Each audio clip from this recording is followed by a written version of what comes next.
Welcome, everyone! Welcome! Hi, everybody. I'm Fuad Dakwar, one of your co-MCs for tonight.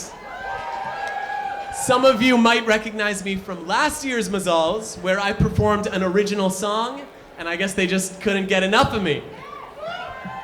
And I'm Sivan Batat. I am a proud JFredge member since 2017, and I'm a part of one of the top 4 hottest caucuses, the Mizrahi Sephardi Caucus. All right, now I may not be an official JFredge member, but I am a self-identified P-Fredge, a Palestinian for racial and economic justice.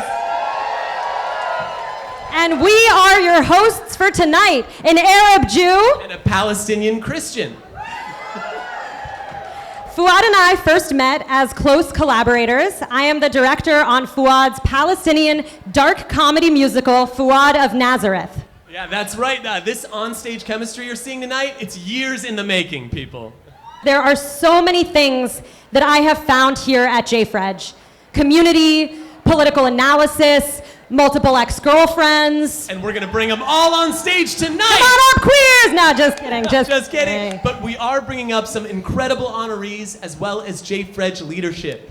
We know that many of you are probably here to help us honor the Dream Team duo. Me and Sivan. Well, I mean the other Dream Team. New York City Comptroller and longtime JFredge member Brad Lander. Along with New York State Assembly member, and you know it, your next mayor, Zoran Mamdani. They will be standing alongside the powerhouse of the New York State tenant block. Let me hear it. And the formidable M. Gesson. That's right. Dream blunt rotation, honestly. Now let's give a hand for the incredible artists who made this space so gorgeous. I mean, look around, right? And you're in for a real treat with some upcoming musical guests, including Ezra Furman, Laura El-Kaslasi, who you just heard from, and this incredible house band. I mean, come on, and led by the one and only Ira Temple. Give them all a hand. All right, now, before we officially kick off into the program, I ask you to join me in acknowledging that we are gathered on the unceded land of the Lenape, Merrick, Canarsie, Rockaway, and Matinecock nations. And to be totally honest, I get a little bit uncomfortable with these sorts of often performative land acknowledgements, especially as a Palestinian who fears that my people's existence and history is at risk of being whittled down to the same. We know that acknowledgements are not enough. So as we gather tonight, let us do so with a commitment to taking action. JFredge makes an annual commitment to financially supporting the American Indian Community House through the Mannahatta Fund. I encourage you all to learn more about their work supporting the needs of Native Americans in New York City. Another way we are doing this is through making a donation to Mixteca, an organization whose mission supports the Mexican and Latin American immigrants of Sunset Park, whose services have become increasingly necessary in these times. We also do it through ongoing ICE watch to protect our neighbors from displacement, and we do it through our ongoing actions demanding the US government and our own community end its complicity in the genocide of Palestinians, and through an arms embargo now. JFredge is committed to fighting for liberation for all, and that's what brings us together today. In order to further JFredge's work, we're raising money for this amazing organization all night long. You can donate anytime, including right now, at jfredge.org/give. You got that? That's jfrej.org/give. Thank you to those of you who have already donated, and we'll hopefully keep seeing more coming in throughout the night. Hey, Fuad, I think you might be the youngest person on stage tonight. What does that have to do with anything? Well, in our Jewish tradition, the youngest person at the Passover Seder asks 4 questions of the grown-ups. Wait, hey. So do you have any questions? Thanks for asking, Sivan. I do have a couple questions. What is JFredge? I'm so glad you asked, Fuad. JFredge stands for Jews for Racial and Economic Justice. We've been around for 35 years, and over that time, we've organized Jewish New Yorkers alongside our neighbors and allies to demand and deliver material changes for all New Yorkers. We know that for Jews to thrive in this city, all people must thrive in this city. And we can only achieve that through solidarity and not through militarism, policing, gated communities, and supremacy. We have done that through so many wins you're going to hear about tonight. We also do it through creating rich diasporic art and ritual to connect us with our heritages, diverse lineages, and the world around us. One of the ways we've leaned into our cultural power has been investing in JFREG's 4 identity-based caucuses: the Mizrahi Sephardi Caucus, the Jews of Color Caucus, the Poor Working Class Caucus, and the Disability Justice Caucus. That's right. Over the years, these caucuses have led our community in cultural creation and culture change. And on a personal level, my caucus has become my chosen family here in New York City and have shaped who I am and how I understand the world around me. Let's give it up for the caucuses! JFREG is our 6,000 members. In addition to our caucuses, everyone can find a home at JFREG, whether through our neighborhood groups, our skills-based role networks, our issue campaigns, our electoral campaigns, or just by joining us whenever time allows in the streets, on the doors, and at our many cultural events. We need all of us, and we don't do any of this alone. We are the Jewish left of a robust movement here in New York City, organizing arm in arm with our coalition partners, and together, we will elect Zoran Mamdani as our mayor! Okay, question 2. What are the Mazals and what are we doing here tonight? Oh shit, was that 2 questions?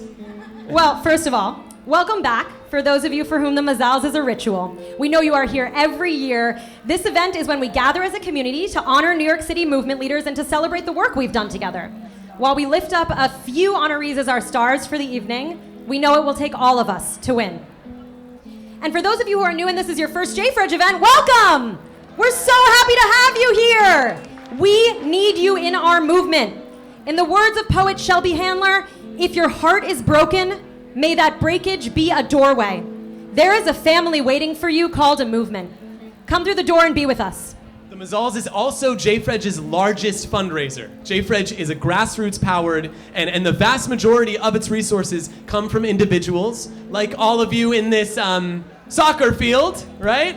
And the Zoom room. Shout out to our viewers on Zoom that are with us live, and giving what you all can to ensure that JFREG can organize with integrity without being beholden to a handful of mega donors and institutions with their own agendas. Besides the gay agenda, which many of us are indeed pushing tonight. Tonight we have over 315 sponsors. Give it up for them. Yeah, they're making tonight possible, so thank you all. And every dollar helps us reach our ambitious fundraising goals. Goals? Now I know why we're on a soccer field. Did you also see Zohran's reel that was set on a soccer field? Yeah. Anyone see that? Yeah? He can play soccer, you guys. Maybe we'll see it tonight. There we go. Okay, my third question. Back to these questions. What are some access points that we should know about tonight? This is so important, Fuad. We have an amazing access team working to make this event as accessible as possible to all of our community. Over here, we are grateful to Brandon and Mark for providing ASL interpretation. And we have Luis and Maria providing Spanish interpretation. While we're not requiring masking in our outdoor area where we have excellent airflow here, we do require that you put on a mask whenever you are in indoor areas here at the venue, including the bathroom. We have an access table by the entrance and a team of volunteers all around to help address access needs. And this event, like all of JFREG's large events, is hybrid. We are live streaming tonight, and our live stream is hosted by Jessica Hepburn, Claudia Malia, and Marsha Belsky. Hi, live stream. Okay, I have a tougher question now. And I'm gonna need to cut the guitar on this one because it's serious. Sivan, how is JFREG orienting towards celebration in these dark times? I can't stand up here as a Palestinian, as a person with conscience, without naming, the time of genocide in Gaza, of rising fascism here in the United States. As ICE is abducting our friends and neighbors, the National Guard is taking over cities, and on top of all of that, I'm still single? Okay, well, we can try to tackle a few of those. We are more than 22 months into an ongoing genocide in Gaza. And as we all know, this genocide has been consistently live streamed, with no question as to the scale of devastation and horror being enacted on Palestinians by the Israeli government and war machine. Shame. Shame. And more so, it's being done in the name of Jewish safety. Shame. Shame. And meanwhile, on our home turf, our undocumented queer and trans and black and brown friends, comrades, and neighbors are facing increased threats and danger. Yeah, it might feel dissonant to gather tonight to celebrate, right? And yet, we are also on the precipice of something hugely promising, right? I mean, I know most of you aren't here to see me and Sivan, and hopefully that crowd over there will be very quiet when Zohran and Brad are on stage tonight, as well as our other honorees. But we're so close to winning material change here in New York City in a way we know can lead the charge for the rest of the country. And we need all the things that Zohran and his vision and platform are offering us. We need art and joy as a form of resistance. We need solidarity between Palestinians and Jews. We need to envision, ideate, and create the world that we want to see. That has always been JFREG's work and mission, and even in the darkest of times, we believe it is critical to celebrate our victories so we can sustain ourselves and one another through this long haul. There is room for joy in our politics. And you know, Cuomo and Adams hate fun. The right hates fun, so let's show them what liberation can feel like. Yeah. Those are my 4 questions. This incredible program we have in store for you all, you are in for a treat. We're kicking tonight off with JFREG's scholar in residence, co-founder of the Jews of Color Caucus, and longtime staff member, visionary, and leader, Leo Ferguson. Give him a hand, everybody.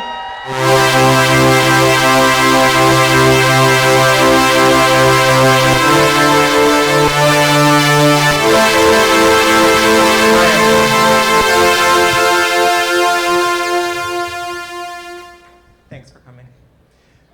Living in the midst of an authoritarian takeover of one's country is disorienting by design. Part of what makes a community like JFREG vital is that we don't have to navigate this alone, and there are people who can help us make sense of these things. Writing about the progression of the Nazi takeover of Germany, the theorist Ernst Frankl described what he termed the normative state and the prerogative state. Wow. For most Germans, life went on as usual. They lived in the normative state. But a seam was opening up between those members of society who were the targets of the regime and everyone else. Little by little, the socialists, the Jews, the queers, people with disabilities, we fell out of the normative state and into the prerogative state. A world where, despite a performance of bureaucracy and process, the rule of law no longer applied. M. Gessen describes something similar in their chronicle of Vladimir Putin's takeover of Russia. If Trumpism feels new and novel, then we're lying to ourselves, because America has always had a prerogative state. Through slavery and Jim Crow, African Americans in the South lived entirely in this prerogative state. In New York City, long before Trump, we've had our own prerogative state.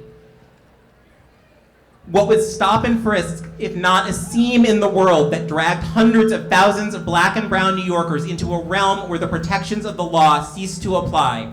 What is Rikers Island, if not a physical embodiment of this lawless, justiceless void? And the same state of exception that imposed stop and frisk on New York City also exempts the NYPD from the normative rules that apply to all of us. How else would you describe a regime that allows police officers to rack up misconduct charge after misconduct charge and face no discipline? What else would you call a system where police officers like the ones who killed Deborah Danner and Eric Garner and Ramarley Graham and Wynn Rosario and Kowalski Trewick and Alan Feliz can literally get away with murder? This is why JFREG's work to dismantle this system is inextricably linked to our fight against fascism, because it doesn't matter whether our neighbors are kidnapped into immigration detention or the MDC or Rikers. It doesn't matter whether their due process rights are stripped away by Stephen Miller or by our own local criminal legal system. As chilling as it may be to see ICE agents running around with masks and no identification, what good has it done New Yorkers to see the faces and read the badge numbers of the NYPD officers who, protected by Jessica Tisch and compliant DAs, will never face any meaningful accountability for their actions, no matter how egregious? But there is hope, and it's right here in this room. Stop and frisk was every bit as racist and brutal as ICE raids, and Brad Lander and Jumaane Williams sponsored the legislation that eviscerated it, and JFridge and many other organizations passed that legislation. The people in this room did that. We have always lived with fascism and authoritarianism in our country and in our city, and JFridge has never stopped fighting for a city that cares for all of us and protects all of us. Let's be clear, our work is just beginning, and it will get worse before it gets better. But we're going to walk this path together. And like I said, there are brilliant and courageous people among us who can help chart a course. One of them is M. Gesson, and I'm now delighted to pass the mic to poet, essayist, anti-fascist at large, and former JFridge board member, Dania Rajendra, to introduce them.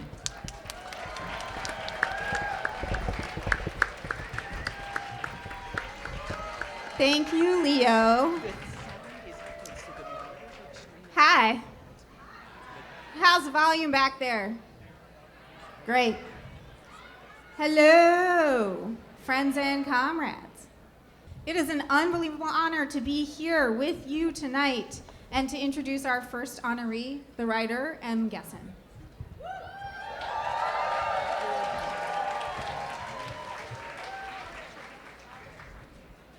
M grew up in the Soviet Union, the international left's first big hope and big heartbreak. They chronicled how oligarchic capitalism and autocratic politics took hold there. Among M's contributions to American political analysis is to name such politics when they see them. So it was unsurprising, and yet still incredibly deeply affirming, when M compared the life and the mass murder of the Palestinian people in Gaza to that of Jews in European ghettos. Then the Germans almost rescinded a prize named for Hannah Arendt over M's telling the truth and telling it plain. M did not waver, did not backtrack, and honestly, that alone would be enough to merit this honor. And there is so much more. There is the beauty in the way they knit their personal experience as an immigrant, a Russian, a trans person, an American, a parent, a journalist, a Jew, and a New Yorker, an artist, as writers are. M loops it all together into a strong fabric of meaning. At JFridge, we are big on truth-telling and meaning-making. We are people of the book, all the books, and we are unapologetically anti-intellectual, even as we are proud to be also not only intellectual. We know that to defeat fascism and win a city that can afford to dream and a free Palestine, we need real scholarship, we need world history, and we need personal history. M's work reminds us to be internationalist in our outlook as we build the hyper-local, neighborhood-specific power that is going to beat the politics of division and mass death, of cruelty and lies.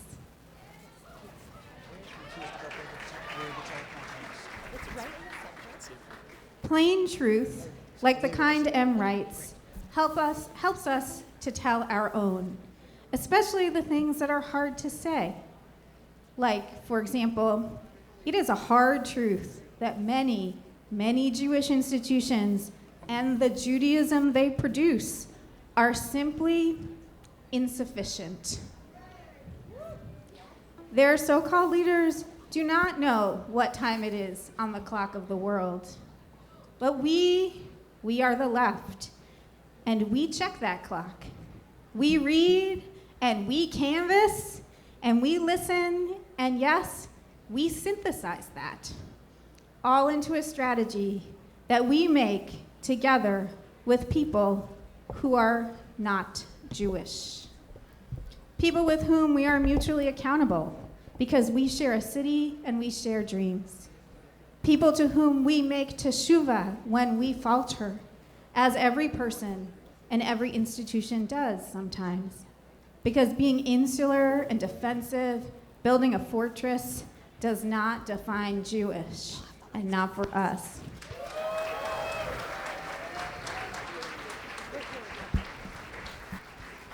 At JFRED, some of us read Gramsci, and some of us read Torah, and quite a lot of us read both. Left praxis and Jewish theology demand we wrestle with the universal and the particular, and so we do. We know we need both to win diasporous politics and make diasporous Judaism, something other than what's on offer from most institutions. As M reminds us, this idea of moving toward an imaginary center to reclaim something, we know that that doesn't work. The only thing that can possibly work is a visionary, loud, and appealing alternative. From up here, all y'all are certainly very appealing. JFRED has more members than most synagogues in this city. The culture we make, the politics we practice, the way we cross-reference the canvas with our own ideas of what is holy, that everyone is made in the image of the that is Judaism, full stop. Open-minded, open-hearted, open house. Tonight, let's call it JFRED's Judaism. It is the plain truth. We have precious few places to practice life-affirming Judaism, so thank you to the rabbis and to the cantors and the volunteers, you who make and remake these institutions. You are precious indeed, just as this time is precious too. Yes, it has all the morbid symptoms, and yes, it is also a time of promise. M. Gessen's work illuminates both sides of this historical moment. With courage and with clarity, they remind us to remember these our obligations, and to do them, to transform what we inherited into something loud and appealing and visionary, a city and a world we want to live in now, and a tradition worthy of passing down. That is our mitzvot, our obligations, our work, JFRED's work, and we are lucky beyond measure to have this task informed by M. Gessen. Thank you, M. Thank you so much. 1, 2, 3, 4.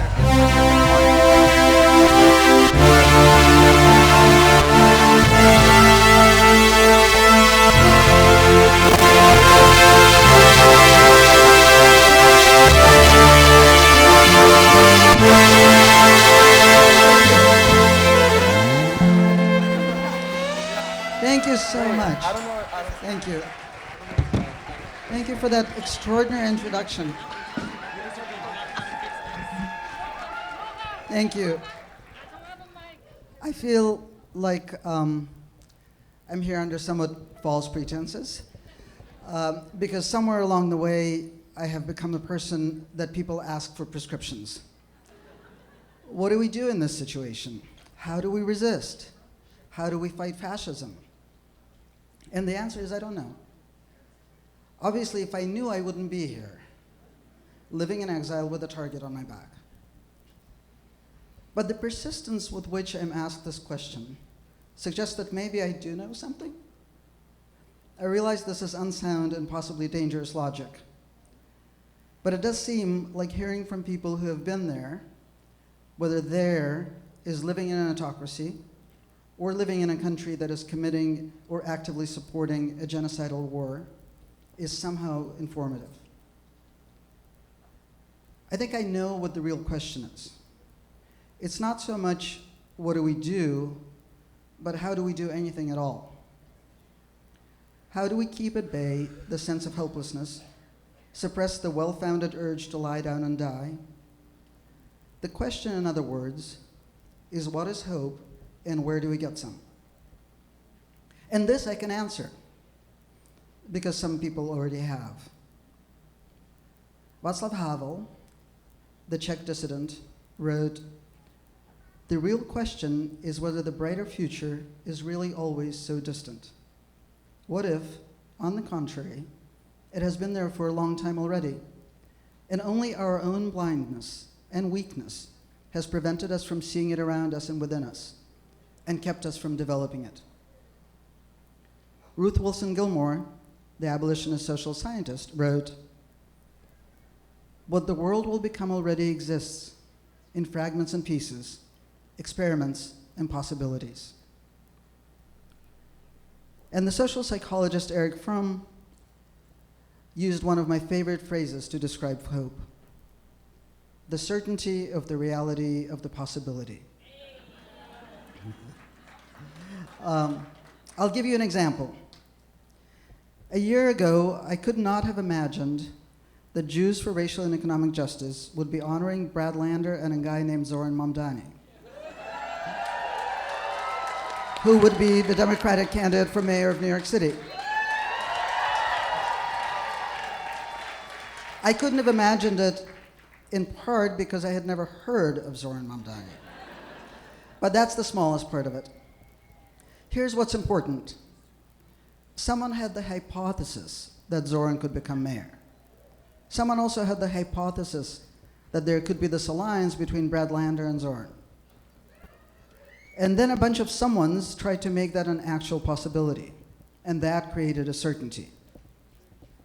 But that certainty is still only a certainty of a possibility, though it is no longer merely a hypothesis. To turn the possibility into certainty requires continued action. And that is the secret of political hope. Thank you. 1, 2, 3, 4.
Before the Jewish ethno-national state in Palestine, there had been a millennia of interwoven Andalusi, North African, Middle Eastern, Jewish liturgy with Arab music.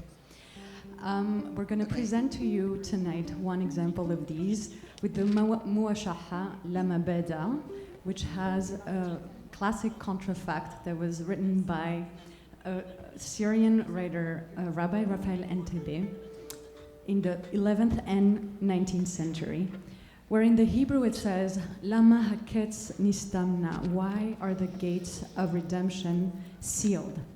And in this month of Elul, as we are banging on the doors of heaven to ask for our calls for justice to be heard, to ask for the gates of mercy to open, we wanted to offer this song to you. And we'll introduce it with a taksim by Elim Besali on the violin, and by a poem written by the conversa, Teresa de Avila, on the question of how to wrestle with hope in times of darkness. This is La Mabeda.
Thank you so much, Laura.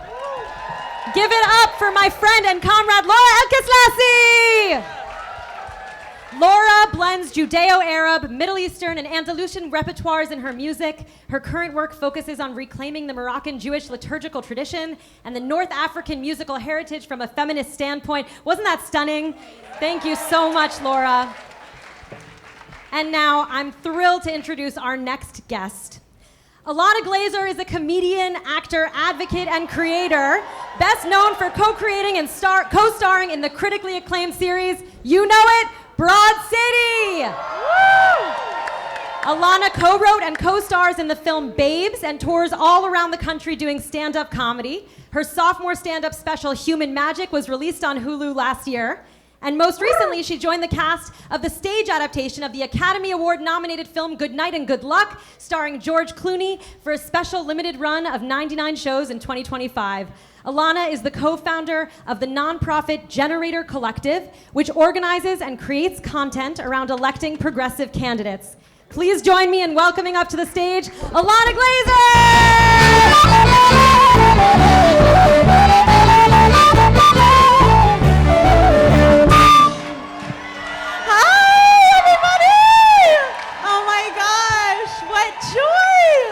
What beauty and what joy. Hi.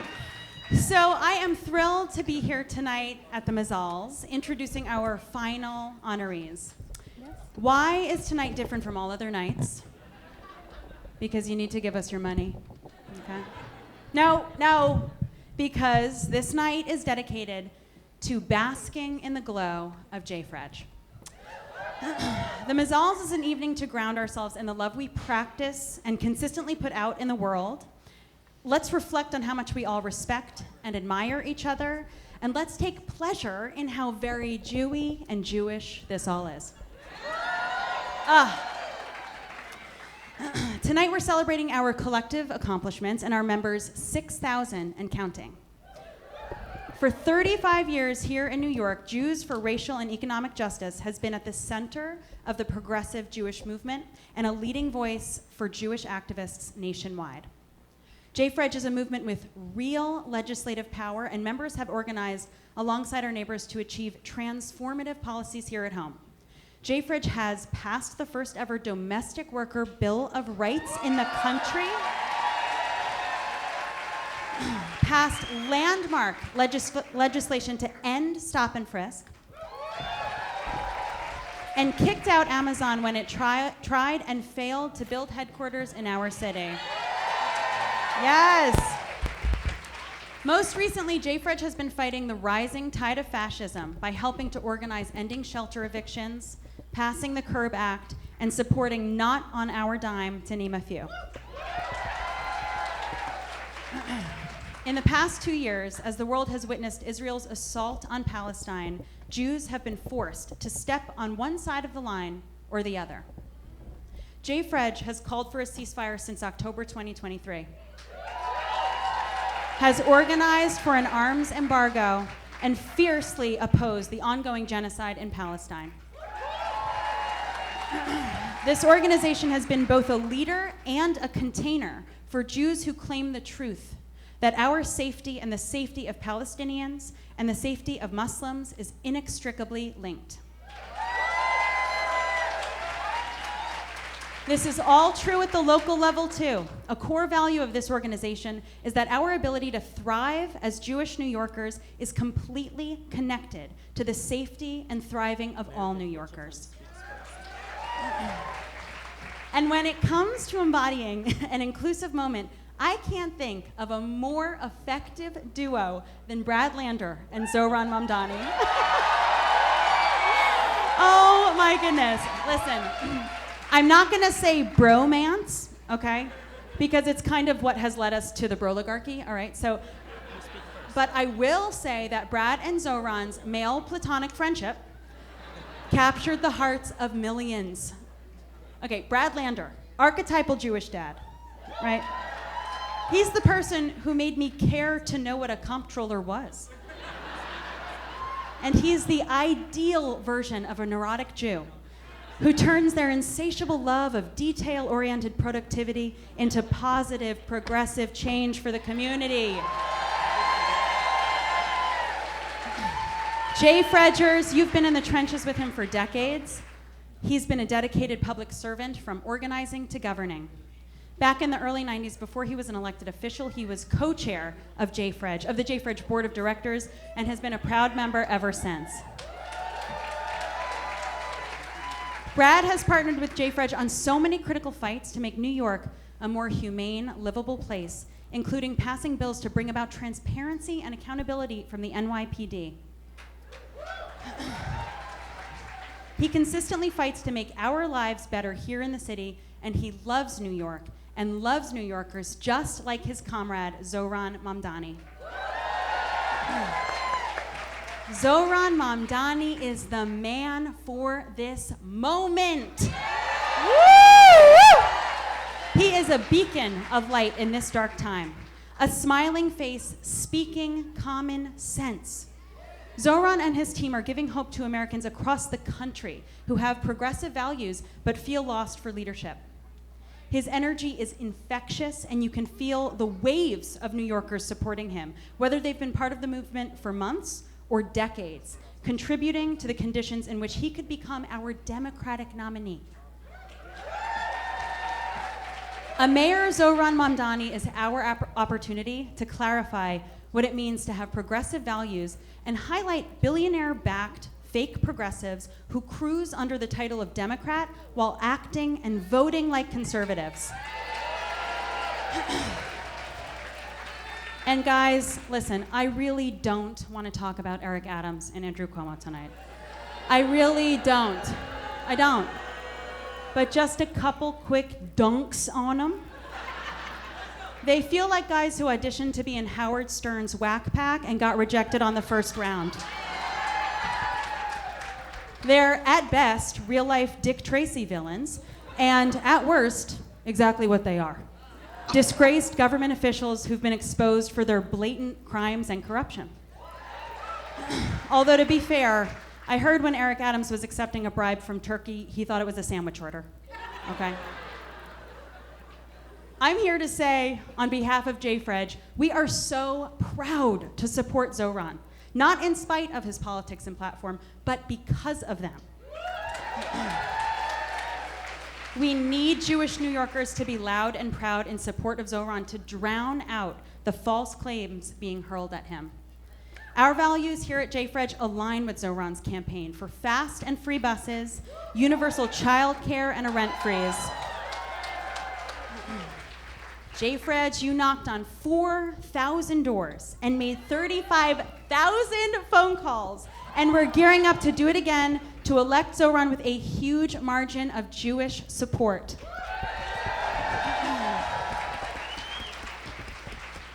Brad and Zohran's co-endorsement was unprecedented, and it embodied the new kind of politics we're going to win on November 4th.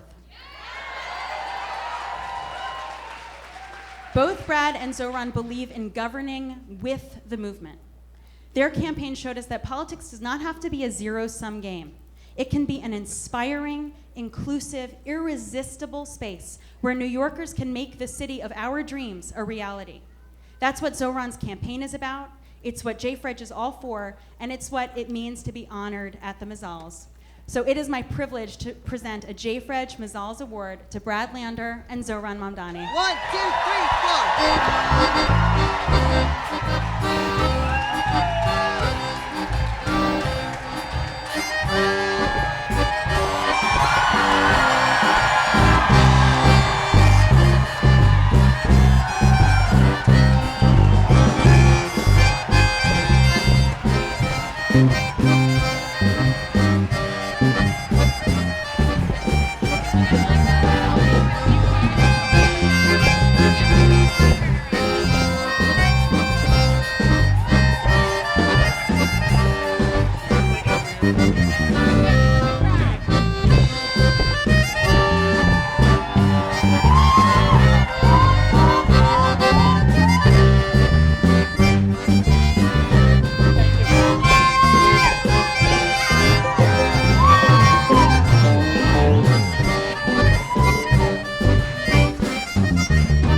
Give it up for Alana Glazer.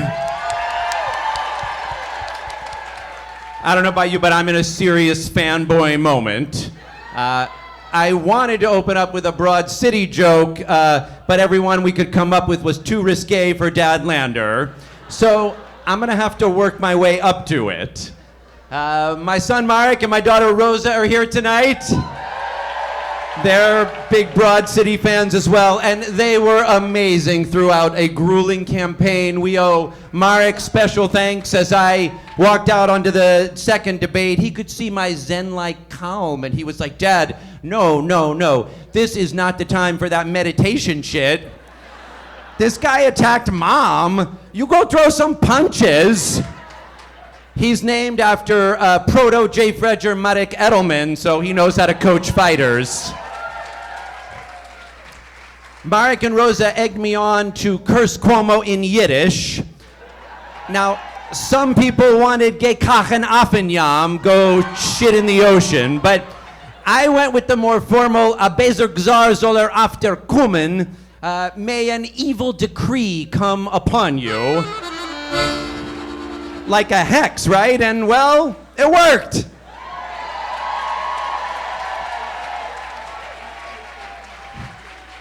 In the J. Fredge endorsement interview back in March, I talked about Rosa, a J. Fredge youth activist, seen here leading a march through Brooklyn singing Daloi Politsei. As I said then, I'd like to think she'd have ranked me first even if she weren't my daughter, and you're gonna have to let me keep believing that.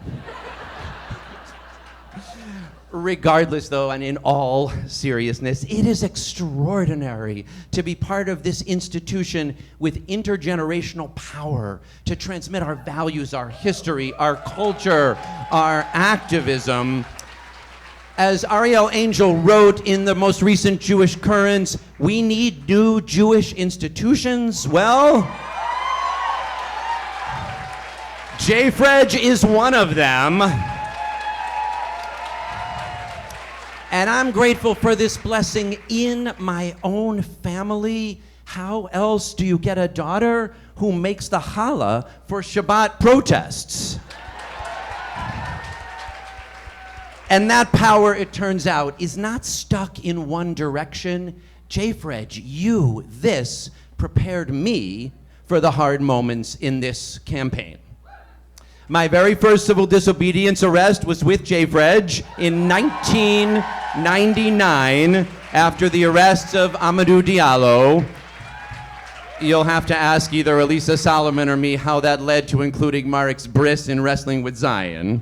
That's for another time. Since then, there have been arrests in the Fight for 15 for car wash workers at Amazon. And unlike those, this one wasn't planned. But J. Fredge was still a key part of it. If you've been down at 26 Federal Plaza, will you raise your hand? Right on. I mean, we are commanded to welcome strangers, so this, as Rabbi Heschel taught, is praying with our feet. And we won't stop until they stop abducting our neighbors.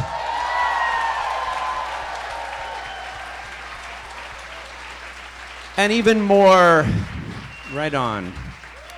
And even more than the arrest, the cross endorsement was really where J. Fredge had prepared the ground. Because look, I had talked for months about the need for a disciplined ranked choice approach so we would not repeat the mistakes of 2021.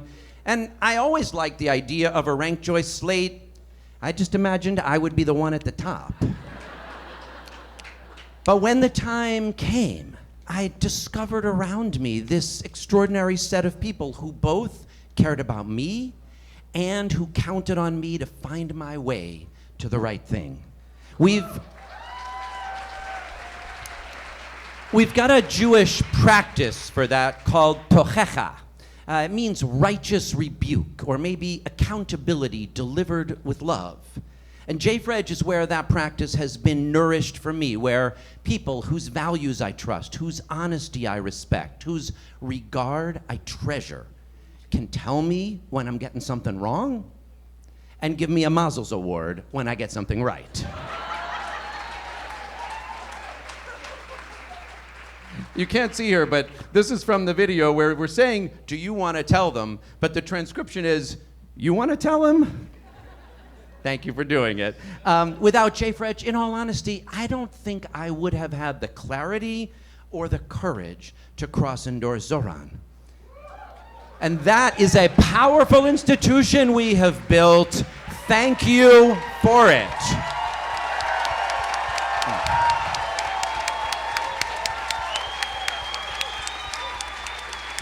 There are way too many people to name, but I would be falling short if I did not thank Audrey, Sophie, Alicia, Marilyn Niemark, who I co-chaired the board with, Cindy Greenberg, Laura Wernick, Rachel McCullough, Naomi Dan, Allison Hirsch, Ruth Messenger, and Ellen Lippman, our rabbi of 30 years.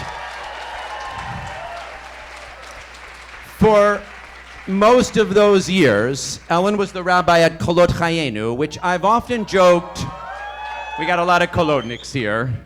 I've often joked that Kolot is the place where JVP Jews and J Street Jews pray together with only minimal side-eye. Historically, JFridge has been like that too, but since October 7th, that has been so much harder. As Recline observed recently, it's a tense time in the Jewish family group chat, but it has never been more important. So look, I will start. While I have tried intermittently to find the courage required, while I called for a ceasefire with JFridge in Hanukkah 2023 and have stood many times with these Israelis for peace, I want to be clear. I know I have not done enough to speak out against Israel's war crimes, against ethnic cleansing, against forced starvation of Palestinians.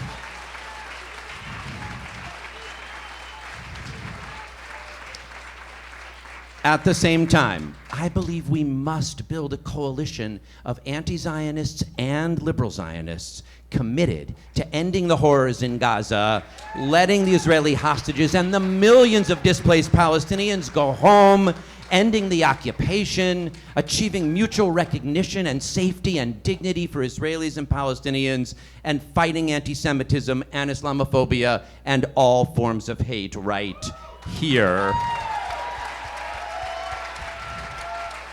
There can be a little side-eye, fine. Maybe we can use Alana and Broad City's satire of Birthright as a prompt. But with fascism ascendant, we cannot be so divided. That will take hard work and soul-searching and room for principled disagreement. Tochecha is never self-righteous. And with the high holidays upon us, we've all got a lot of tshuva to do. Finally, I want to thank Zoran.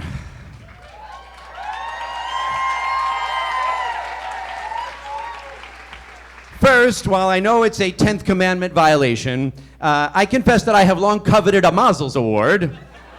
And if I had known that the path to getting one was losing to you by 350,000 votes, I might have done it sooner. Congrats also to M. Gesset and to New York State Tenants Block. I'm going to try to figure out how you guys did it. On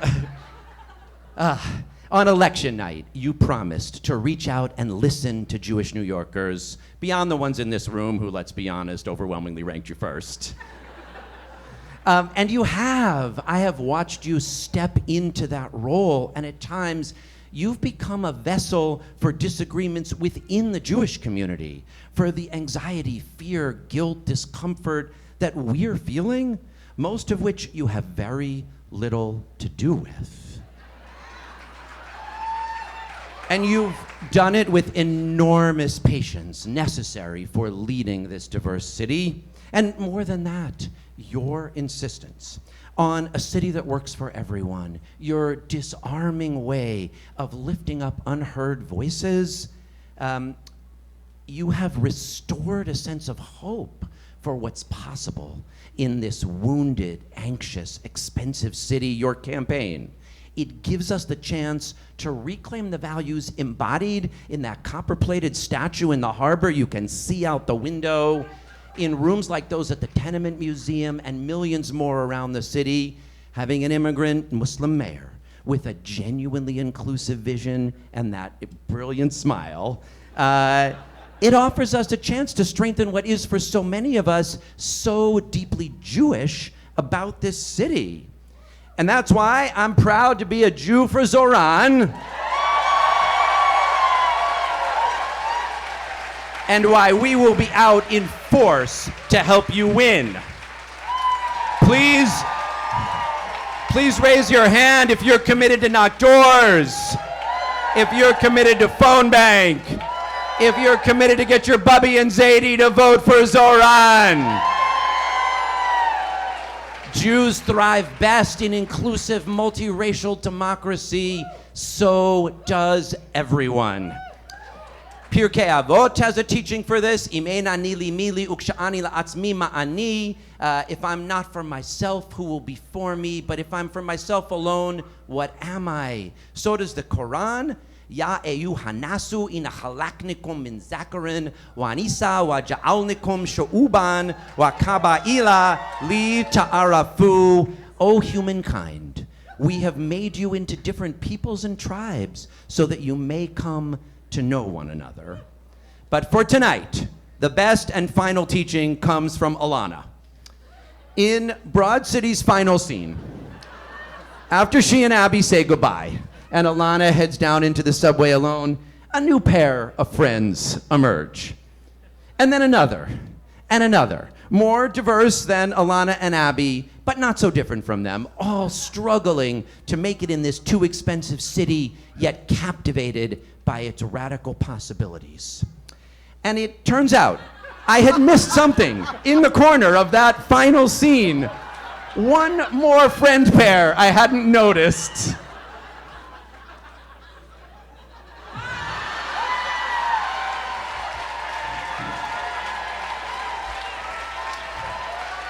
Alana, it seems like there's a lot of demand for a reboot. Ve'im lo achshav ematai. If not now, when? Alana, Zoran, J-Fred, thank you.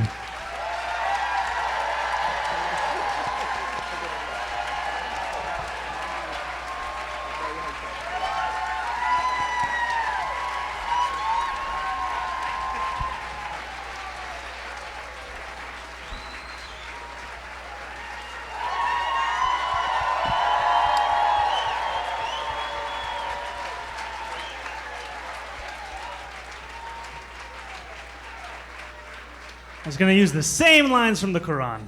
Come on. Can we have another round of applause for Brad Lander?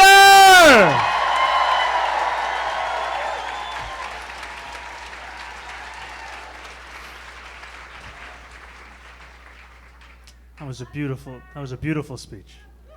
Let me know when I come back. Let's do another round of applause for Brad Lander. All right, that's enough now. We got business to do. Good evening, my friends. It is a real honor to be in a room so full of love and solidarity. And I have much of those very feelings and emotions and commitments that I want to share with all of you. But before I begin, I do want to take a moment to address the horrific political assassination that just occurred today in Utah. Charlie Kirk is dead, yet another victim of gun violence in a nation where what should be a rarity has turned into a plague. It cannot be a question of political agreement or alignment that allows us to mourn. It must be the shared notion of humanity that binds us all. And that humanity, it reminds us that this news is not just that of the murder of a prominent political figure, but also the news of a wife who grieves her husband, of a 1-year-old and a 3-year-old who will grow up without a father, and the fact that there are families feeling that same anguish right now in Colorado as they wait for their children, also shot at a school, to emerge from surgery. It is the same anguish that too many across our city and our nation reckon with in silence every day as we contend with an epidemic of suffering. We can and we must do more to challenge a status quo that has allowed this pain to become routine, that has allowed the question of which mass shooting to respond to the news of one that is shared. And it is incumbent upon all of us to repair the tears in our shared civic fabric and to make our nation one that is worthy of its greatest ideals.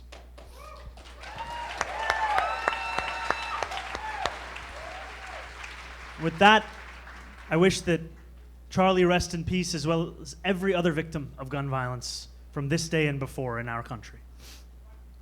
And when I think of those who do the hard, unseen work of uplifting our shared humanity, I so often think of the man that is standing right here beside me. And I will always admire Brad for so much, but most of all, for how he showed our city and our world what politics can be. It need not be defined by personal attacks and division. We can campaign on how we seek to govern with courage, with collaboration, and an unbending commitment to justice. Truly. And as someone who recently walked from the tippity top to the tippity bottom of Manhattan, it is a pleasure to see the incomparable Alana Glazer. Because being here tonight truly feels like being with family. I look at this room and I see so many faces that have not only been a part of this campaign from the start, you have been there with me far before that. People I have engaged in civil disobedience with. People I have marched with, people I have rallied with, people I have simply sat down and thought with. And I thank all of you for not only being a part of this fight, but just like it is for so many others, as it is for me, for introducing so many of us to this fight, one that predates us and one that will continue long after us. And in this campaign, you stood in the cold when we launched last October. You cheered in the sweltering heat when we celebrated our victory long after midnight on June 25th. And you made that victory a reality, knocking doors, making calls, having difficult conversations with skeptical family and friends, and donating your hard-earned dollars. And I know that in this room are the very people who were the origins of the stories that I heard, where many a time a grandmother or a grandfather would come up to me and say, "My grandchild told me I could not come home if I didn't vote for you." And I said, "Thank God for your grandchild." But I have also heard of grandparents, grandmothers, and grandfathers alike who have been at the heart of this. Most recently, who we saw in Ruth Messenger's incredible gathering of Seniors for Zahran, where we saw a sign that said, "I'm not even on social media, and I'm still voting for Zoran." And I love that. And I'm so proud of the movement that we have built together, not because of how many of us there are, but because of the values that bind us. We are united by a commitment to compassion, united by a belief in New York City that is affordable for all of us, and a city government that does the most for those with the least. United by a belief in that banner that hangs at the back of this room that New York is for everyone. No terms, no condition, it is for everyone. And we are joined by that value of community, where we fight hard for those we love and we love those that we do not even know. We share a common dream of a city that works for the many, not just the privileged few. And in our city, it will be working people who will have the loudest say. And city government's goal being to deliver material improvements to their lives. Because together, my friends, we are going to freeze the rent, make buses fast and free, deliver universal childcare. These cannot simply be the slogans of a campaign, nor can they be suggestions of a brighter future. They must be commitments to a path that we will walk together and that we will then deliver on to each and every one of our neighbors. And we hold a common belief in the shared dignity of every person on this planet, without exception, and a refusal to draw a line in the sand as it so often is done when it comes to Palestinian lives. Our emphatic June victory over Andrew Cuomo, a man who we will have to and will defeat again. That victory was evidence of many things. Chief among them that you should say my last name correctly. I still think it was the hex. Combo deal. But truly, among them, it was a lesson that so many in this city are horrified by the genocide being perpetrated by the Israeli military in Gaza, by the violence being inflicted using weapons paid for by our tax dollars as Americans, and the suffering that we see on a daily basis. Over the past 23 months, Save the Children tells us an average of 1 Palestinian child has been killed every single hour by the Israeli military. And we know, because the United Nations tells us, that by the end of the month, millions will be facing starvation if they are not starving already. This is not accidental. This is not due to a freak blight. This is not because the world now lacks the means by which to feed the hungry.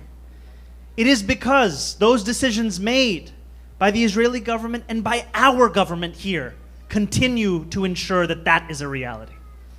And if that does not stagger the conscience, what will? And I am thankful to be here among so many for whom this has been a call to action, a call to demonstrate our values, and an opportunity for us to showcase that the meaning of those values must come from the application of them to everyone.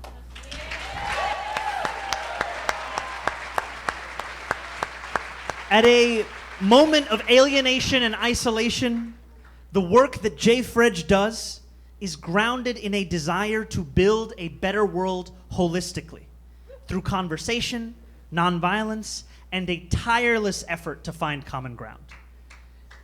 And I know that this has often been a lonely struggle, but I am so proud to be in it with each and every one of you. And I think in this moment of the words of the Palestinian poet Mahmoud Darwish, and I tell myself, a moon will rise from my darkness. It can feel impossible to imagine light when we are plunged this deep into that darkness. Pain this vast feels powerful enough to arrest the entire planet's rotation, to stop the moon from revealing itself. But together, my friends, we have done the hard work of raising that moon. And the light it has shone has made our world just a little bit less dark. And we know that that work has only just begun. In Gaza, the misery continues. And here in New York, the corporate greed will only grow more desperate. The attacks will only increase in volume and viciousness. And the efforts to drive us apart will only intensify. We cannot grow complacent. And we cannot allow ourselves, as Brad said, to become divided. So I ask for one thing from you: more. Simple thing. Let us knock on more doors together. Let us have more hard conversations together. Let us dare to imagine an even more hopeful future than we thought possible. And one last ask. Let us dig a little deeper and give a little bit more of our money. But not to me. I urge you to donate to Jay Fredge for the incredible work that they do and the generosity they deserve. Because that work, it has only begun. And there is no one I would rather stand alongside as we build a more just, a more affordable, and a more compassionate New York than each and every one of you in this room. So are you ready to defeat Andrew Cuomo? Yes! Are you ready to fight for justice? Yes! And are you ready to donate to Jay Fridge? Yes! Come on. Thank you all so much from the bottom of my heart. 1, 2, 3, 4.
Woo!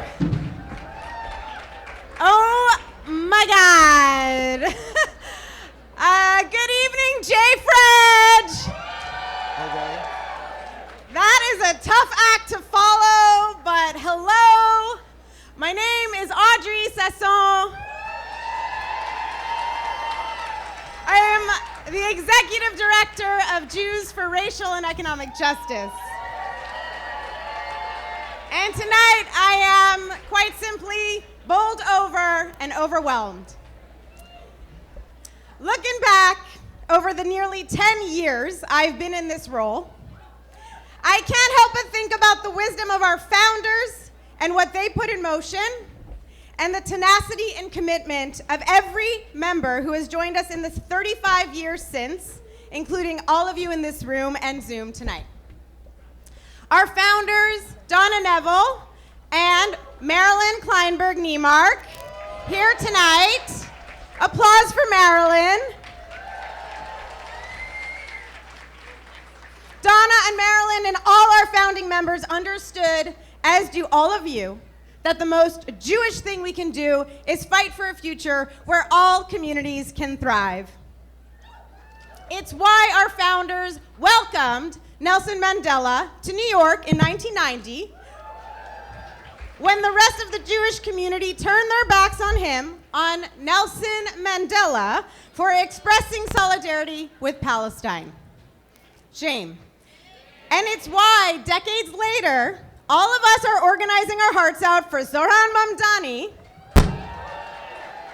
certainly because of his powerful vision we just heard about for an affordable New York, but also not in spite of his commitment to speaking plainly about the genocide in Gaza and to protecting activists organizing to end it, Jay Fridgers included, not in spite of it, but because of it. From Mandela to Mamdani, at JFridge, we do not turn our backs on leaders who reject supremacy of all kinds and who see our liberation as tied up with the liberation of all people. We embrace them, sometimes we honor them, and when they're running for mayor of New York fucking City, we organize to win. Looking out at you all tonight, I really do believe that we will win. And I don't just mean this election, I mean a sense of possibility far greater than the scraps we've been handed by a democratic establishment that caters to the middle and complies in advance with fascists. At JFridge, we believe it's possible for everyone to have a dignified life, one that includes art and culture and joy, alongside those so-called radical demands like universal childcare, a rent freeze, and fast and free buses. For all our efforts over the years and some very big wins, we have always had to contend with the oligarchy and the racist NYPD and the Real Estate Board of New York and all the forces of division and fear we know too well. And now, in a time of rising fascism, our opponents are especially terrifying. As M. Gessen has warned so presciently, we mustn't underestimate them. It is our duty to be clear-eyed about what we're up against and protect the most vulnerable. And to name but one example, I couldn't be prouder of every JFredger who has participated in our regular ICE watch shifts, harrowing as it has been to witness mass federal agents kidnap people and separate families in front of our very eyes. Shame. Shame. Against this backdrop, we've had to be focused and disciplined in our slow and steady work of building grassroots power, a strategy brilliantly deployed by the New York State Tenant Block, who we'll be honoring in just a moment. The fascist takeover makes the upcoming election that much more urgent and also that much sweeter. Because what can be more disquieting to the tyrants and their corrupt lapdogs than an expanded electorate of hopeful young people and queers and brown and black people and immigrants and Jews and Muslims and the many, many communities who make up the ever-expanding multiracial, multi-generational, cross-class coalition joyfully backing our Democratic Socialist candidate for mayor. JFredge has been organizing with our partners toward this moment for a long, long time. And it is dizzying, in the best way, to feel the ground actively shift beneath us. I am so freaking grateful for everyone here tonight, including our generous sponsors, our dedicated member leaders, and our many coalition partners who understand the role and power of the Jewish left, who have our backs just as we have theirs. So before I close, I have 3 final shout outs. First, JFredge's incredible board of directors. Woo! We are sincerely the luckiest organization to have a board that exemplifies the low ego, high impact leadership necessary to win. And please, please give it up for the mesmerizingly talented JFredge staff. Yeah! They raise the bar on organizing with smarts and heart. They are principled, generous, and really freaking savvy, and they deserve all of our love and gratitude. That's right. I have more to say about Brad, but we're running low on time. Brad, we love you so damn much. I'm gonna send you my notes. But basically, y'all, you've heard it. One of the things I most admire about Brad is he refuses to punch left, and that is a really, really big deal in coalition politics. And now I am delighted to introduce our next presenter, Jen Ching. Jen is the fabulous executive director of North Star Fund, a social justice fund that supports grassroots organizing in New York. Please give it up for Jen Ching.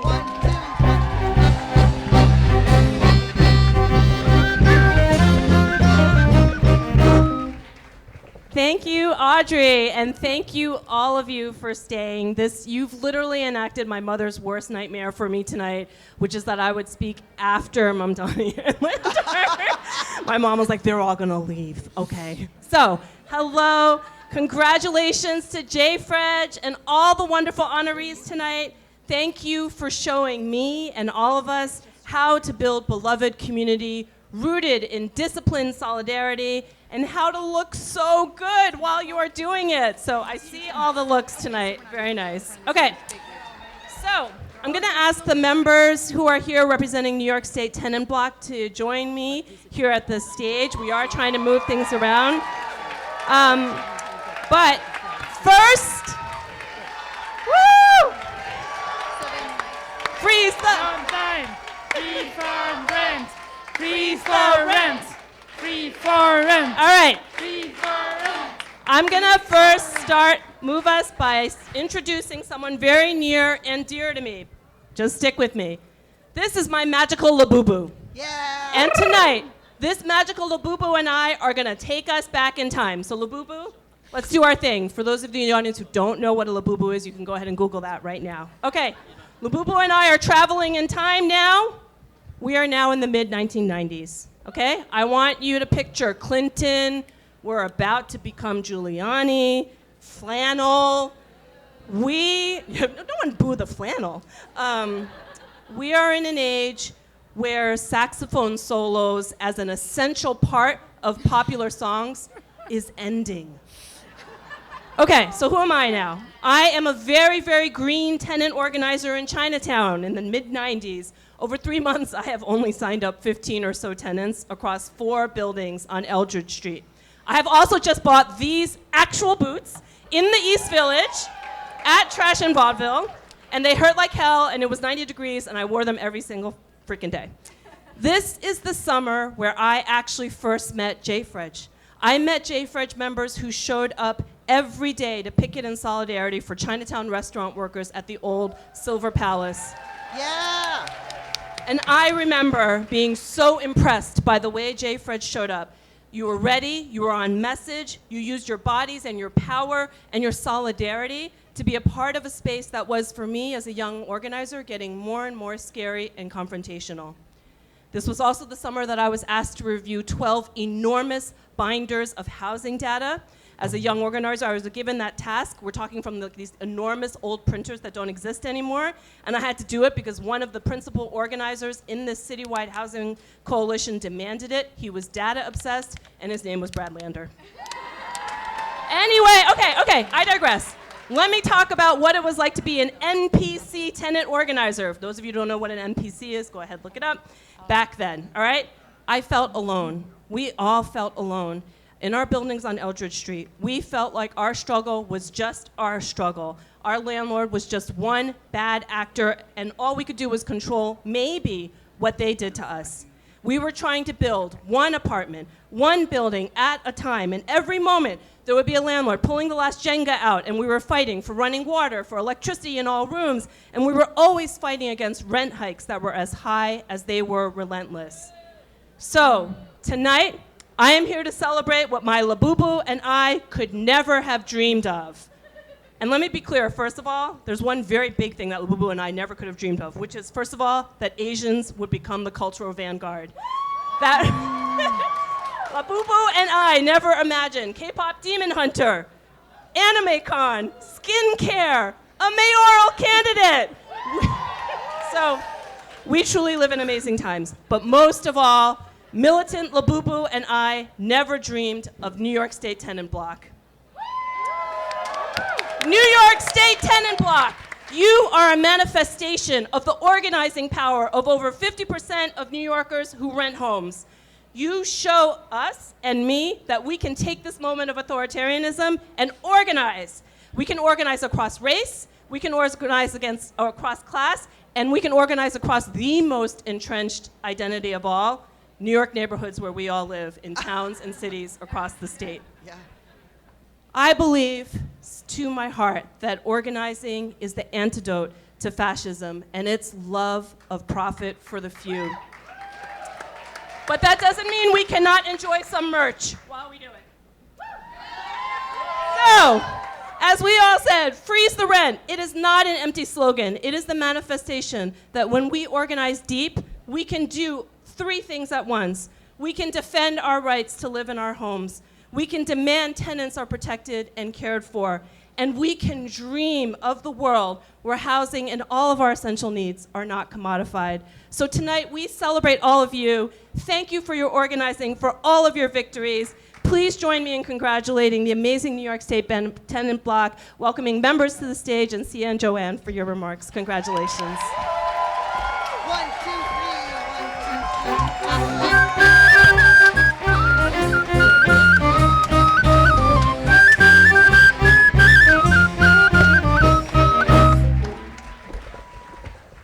Hello. Hi. Hi, everybody. I don't think I've ever spoken in a room this big before. It's incredibly humbling to be here, and I've never used one of these before, so this is new. It's very, very hard to follow. Zaran and Brad, shout out to them. And just incredibly humbling to be here. Thank you, Jen. So humbling to be here. Honored by JFREJ, such an incredible and principled organization. I couldn't imagine a better organization to be celebrating with tonight. And I really want to shout out especially Andrea Shapiro, Ken Kelly Visselman, Alicia Sigmund Goodwin. These are folks who are leaders in JFREG and leaders in the tenant movement, and I just want to emphasize the overlap between our two movement spaces is deep and meaningful. Tonight's award is for the Black captains who are here in front of us. We are tenants who knocked on thousands of doors week after week to elect a rent-free mayor. And Joanna's going to tell you more about that campaign in a moment. I'm going to tell you a little bit about how we got here. As you know, and as some of you have said to us before, in New York, real estate money is like oil money in Texas. Boo, yeah, boo. It's okay. The real estate titans are the oligarchs who think that they deserve to run the city. And they think that their voice matters more than ours because they happen to own property, lots of property. And they think that they deserve a seat at the table because of that, and that their seat should be, closer to the power center than ours. Ooh. We have, despite the fact that we are outgunned, we have outmaneuvered them year after year in Albany. We have passed generational rent regulation reforms. Senator Salazar is here somewhere. I want to shout her out. We passed good cause eviction. Shout out to Senator Salazar. Also a JFREG leader. And, it's not an exaggeration to say that thanks to the work of the people in this room, over 1 million tenants have more protections than they've ever had before in the last 5 years. Especially including Brad Lander, who's been in the housing movement alongside JFREG members for years and years and years. And I'm really proud of what we've done together. The truth is, though, that along the way we've had to make compromises that did not feel good to make, and that we are tired of fighting twice as hard to be taken half as seriously by people whose only virtue or expertise is that they happen to own our homes. And 70% of New York rents, we are the majority, and we deserve more power in Albany. We deserve to be taken more seriously. And we want lawmakers to know that it's tenants who put them there, not the industry, and we deserve the respect that entails. Can I just hear if anyone in this room is a tenant? Can you just make some noise? 70% of New York City rents. And when we talk about tenants being the majority but not being represented in Albany and City Hall, that is a crisis of our democracy. It's a subversion of our democracy. So when we're talking about fighting fascism in the far right, we're talking about the fact that so many people are just not represented. When we started to talk about forming the tenant block, we learned that renters vote at lower rates than homeowners. We learned that the price of rent is driving voters to the far right. And most importantly, we learned that if candidates give us something to vote for, tenants turn out. And when we turn out, we vote progressive. And when we vote, it makes a difference. But the fact that we don't have strong tenants' rights are leading to tenants voting at lower rates.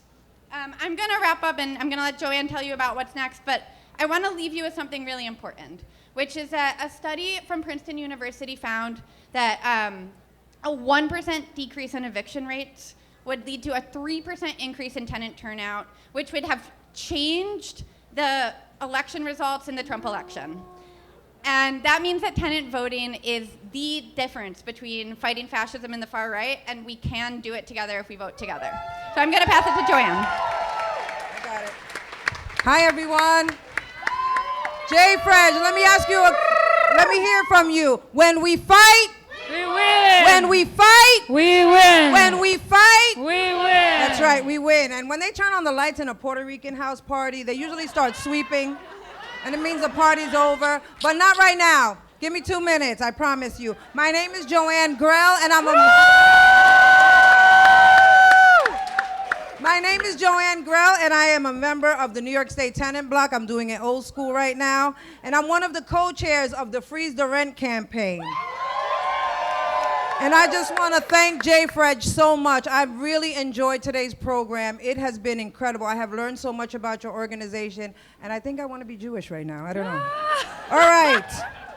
I'm honored to stand here as a member of the Tenant Block, a growing force of renters who, as many of you know, is now a growing force of voters in this city. Okay? The fight is very personal to me because Rent Stabilized is how I was able to raise 2 children as a single mother in the Bronx. I Thank you. I sent them both off to college. I sent one off to medical school. Okay? And I was able to go back to college as an adult and get my degree. Thank you. And I could not have done any of that if it wasn't because I had the security of a rent-stabilized home. Okay? And rent stabilization is not just about the rent. It's about stability, which is the foundation of our lives. It's the difference between living in fear and living with dignity. That's right. Okay? And it gave my children the freedom to dream bigger. Okay? And that freedom I want for all the children of New York City and New York State and all the families. And that's why we must protect the homes that allow families to stay rooted and stay stable, right? And that's not just a privilege, that's a right. And it's a right we must all fight together. Okay? And that's why the tenant block and the Freeze the Rent campaign is so powerful. Because tenants came together, each one of you in this room, I know, came together across buildings, across struggles, across languages, across boroughs. We came together and we sent a clear message to greedy landlords, greedy politicians, and greedy developers that we are organized, we are powerful, we are not afraid, and we are not going anywhere. And our votes and our voices are powerful. We prove that. And the tenant block is a movement. It's a movement rooted in the belief that housing justice is racial justice, it's immigrant justice, it's economic justice. It's a movement that has empowered people like me and these block captains here before you, okay? Like never before. I've never felt so powerful in my life. And through the tenant block, I learned so many great things. I phone banked for the first time. I canvassed for the first time. It was incredible. I actually had my children, the both of them and myself, voted together in the election. We walked together and we voted for Zoran Mamdani. And Brad Lander second. Brad Lander was second. Okay? And I felt like a majority for the first time in my life. And I've never felt like a majority.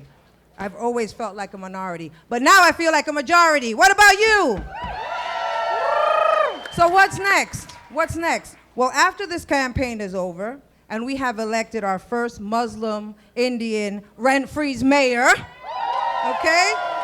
We're gonna keep building, we're gonna keep organizing, and we're gonna keep empowering and demanding permanent, affordable homes until we have housing justice for all.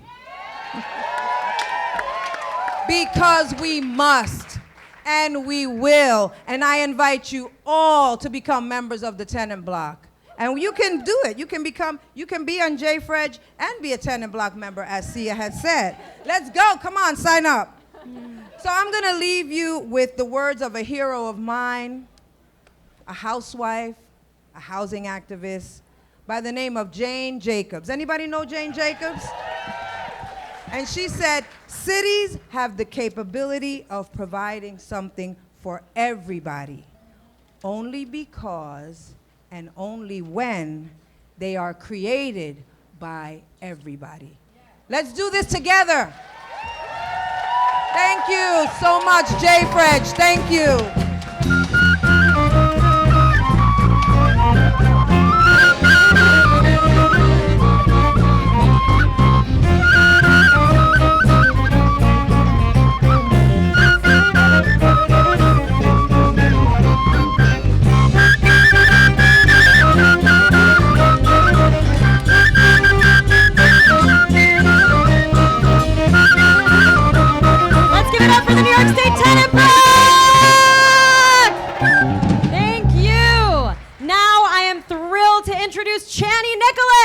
A New York Times best-selling author and astrologer with a community of over 2 million monthly readers. She is also the founder of the viral Chani app and a beloved Jewish leftist in our community. Welcome, Chani! Woo! So one of my biggest pet peeves is when we get organized together and there's no ask. I need everyone to go to jfredge.org/give. The reason why we are here is to keep supporting this work. There is no coalition building without support, especially in these fascist times.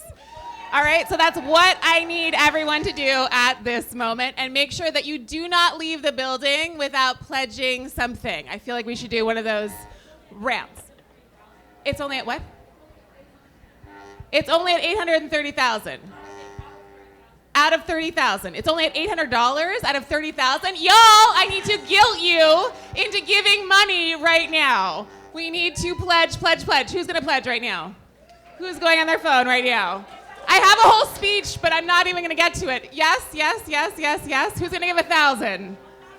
1,200. Okay, good. Okay, great. Keep going. Please make sure you pass this on. Feel guilty until you pay money. Yeah? Okay, look. jfredge.com/org. I'm not supposed to do this.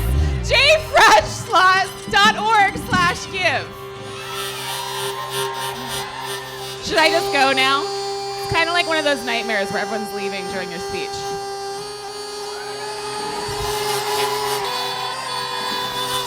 Okay, so Abby Stein and I like to talk a lot about the fact that Mazel means sign. It is connected to the signs of the constellations of the stars. So when we say Mazel Tov, we're saying under a good sign. It is a good sign. It is good. This is a sign. So we're gathered here today to celebrate the Mazals. Now, my work is astrology, but I believe in the hard work of coalition building and mutual aid. I do not think that our destiny is preordained. I do not think all Geminis are psychotic, although there's somebody in the White House that is giving them a really bad rap. I will say that, as Alana said, that Brad has those like amazing dad vibes. He is a Cancer. And Zoran has like bestie vibes, and he is a Libra, for whoever that means anything to. But I do believe that we have free will, and that, as Alice Walker said, the most dangerous thing we do is forget how powerful we are, especially collectively. And I also believe that there are moments in time that are special. They're rare. Moments that change the course of history, moments where a million factors coalesce, moments where organizations such as JFredge help to gather 50,000 volunteers to change the course of this glorious city's fate. Moments where the skies say go, go, go, and the people do. My job is to scour the skies for such signs. And it just so happens that on June 24th, 2025, there was one of the best, most auspicious signs of the year. It was one of the best mazals that we had. It was a sign of a fresh start, a once in 12-year blessing, a new beginning that proclaimed the power of the local. You see, 1,200 years ago, Abu Mashar, a famous 9th century Persian academic and astrologer, said of the omens, the mazals that were present the day Zoran became the Democratic nominee for mayor of New York City. He said this: "It indicates a time when there is an emergence of a powerful and commanding leader. This is a moment that demonstrates the growing power of the local, of us." 400 years ago, another Persian astrologer from the 16th century, Janawadi, said about the same astrological signature that there would be an alliance of just rulers, of local rulers, leaders from the margins who banded together to form a coalition. That was the mark of June 24th and 25th. So we know that JFredge and Working Families Party and JVP came together and devised one of the most important political strategies as of late to make sure that our candidate, no matter who, would be one that would serve and protect our city. A ranked choice voting guide that ensured working families would have a fighting chance in New York City. Cross endorsements between Brad and Zoran were key to battling false accusations of anti-Semitism and made loud and clear the message that no one's ambitions were to come ahead of the city's needs.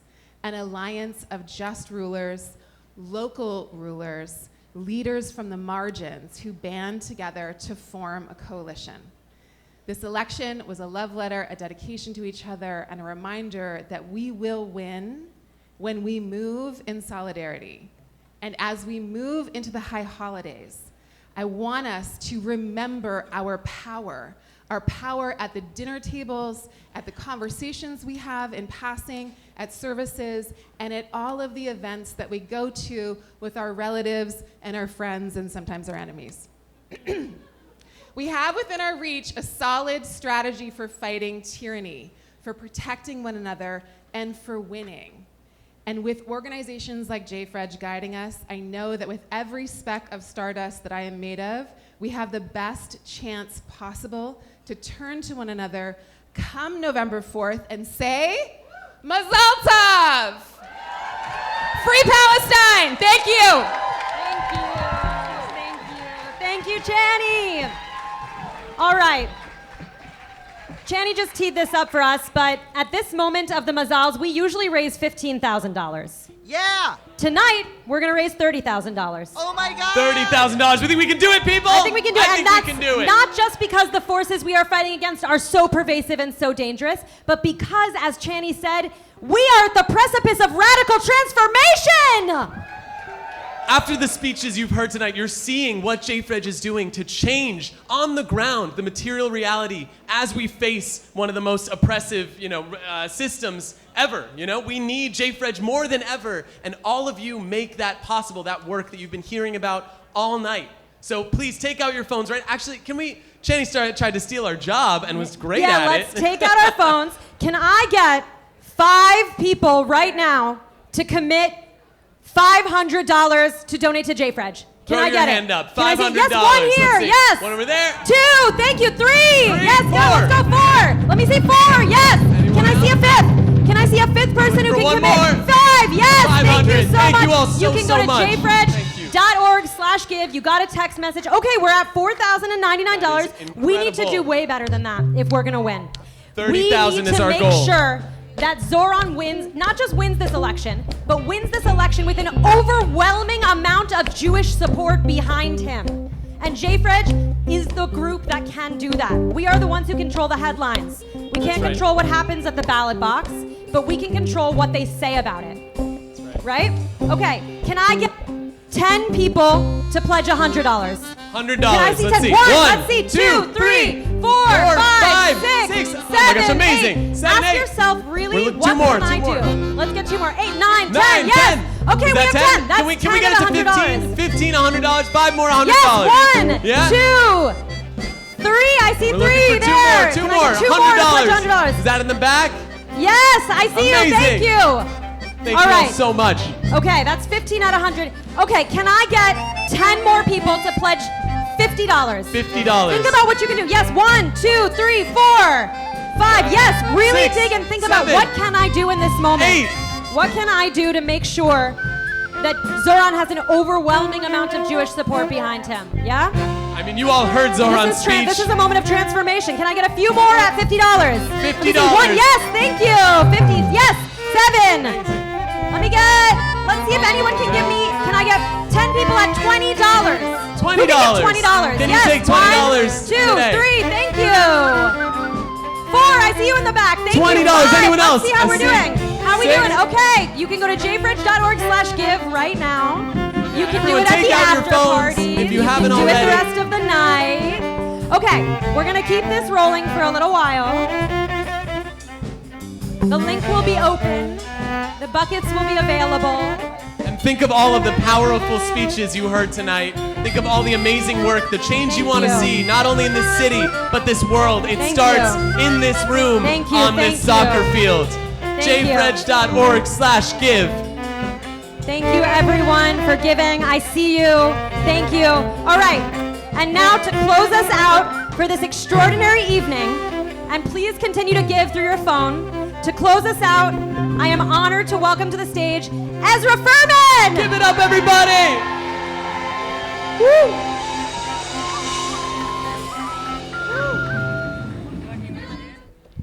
Okay, well, they get the guitar working. My name is Ezra Furman.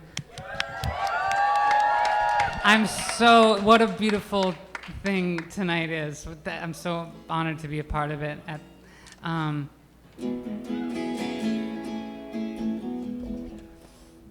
To say goodnight, this is a protest song and a solidarity song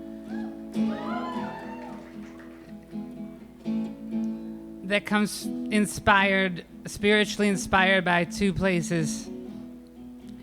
One is one of the most important movements, to me at least, of my life, which is the Black Lives Matter movement, the Say Their Names movement, the Trans Lives Matter movement, that practice of saying their names, which taught me about the spiritual meaning of names. And the other place is the second book of the Torah, which in English is called the Book of Exodus.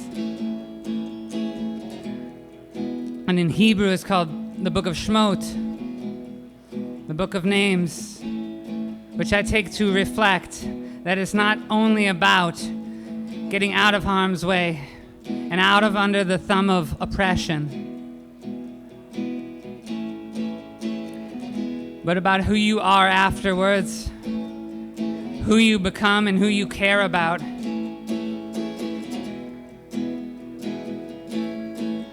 Individuals, their lives, their dignity, their rights.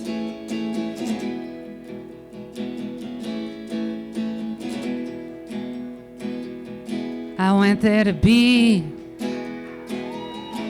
book of our names, none of us missing, none quite the same, none of us ashes, all of us flames,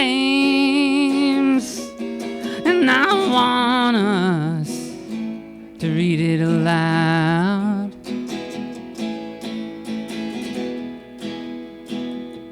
I wanted to tell of our exile here in the cruel machinery, our bodies between the gears, and our world back home, just the ghost of a prayer. And I want us to read it aloud. I want us to read it aloud. And our names will be heard through prison walls, through wet city streets and international calls. And we'll read it until this whole empire falls, and then we will continue to read it, and the names will be the real ones that are ours, not the ones given us by the enemy powers, but the ones that we know in our bones, in our bowels, and they'll be said out loud and repeated. I want there to be a book of our names, none of us missing, none exactly the same, none of us ashes, all of us flames. And I want us to read it aloud. I want us to read it aloud.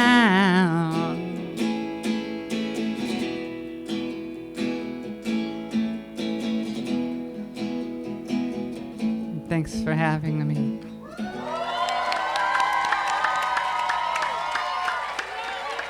Jay Fred, forever!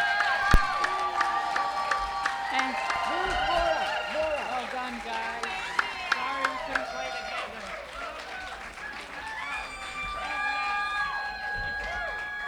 Where is Laura? Okay, we're gonna play Simon Tov and Mazel Tov.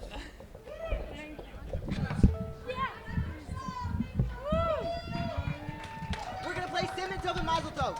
1, 2, 3, 4.